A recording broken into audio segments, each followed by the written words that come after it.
ہے جب آسمان پھٹ جائے گا اور اپنے پروردگار کا فرمان سن لے گا اور یہی اس کے لائق بھی ہے، اور جب زمین ہموار کر دی جائے گی اور جو کچھ اس میں ہے وہ اسے نکال کر باہر ڈال دے گی اور بالکل خالی ہو جائے گی اور اپنے پروردگار کے ارشاد کی تعمیل کرے گی اور اس کو لازم بھی یہی ہے، تو قیامت قائم ہو جائے گی۔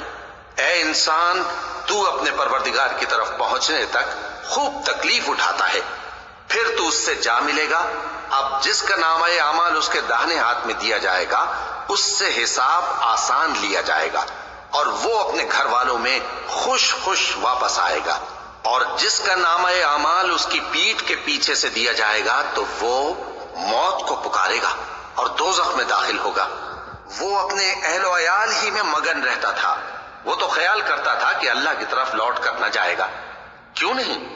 اس کا پروردگار تو اس کو دیکھ رہا تھا۔ سو میں شام کی سرخی کی قسم کھاتا ہوں اور رات کی اور جن چیزوں کو وہ اکٹھا کر لیتی ہے ان کی، اور چاند کی جب وہ پورا ہو جائے کہ تم لوگ درجہ بدرجہ ضرور چڑھو گے۔ تو ان لوگوں کو کیا ہوا ہے کہ ایمان نہیں لاتے، اور جب ان کے سامنے قرآن پڑھا جاتا ہے تو سجدہ نہیں کرتے؟ چونکہ آیت سجدہ تلاوت کی گئی ہے لہذا سامعین پر سجدہ واجب ہے، بلکہ کافر جھٹلائے جاتے ہیں، اور اللہ ان باتوں کو جو یہ اپنے دلوں میں چھپاتے ہیں خوب جانتا ہے۔ تو ان کو دکھ دینے والے عذاب کی خبر سنا دو۔ ہاں، جو لوگ ایمان لائے اور نیک عمل کرتے رہے ان کے لیے بے انتہا اجر ہے۔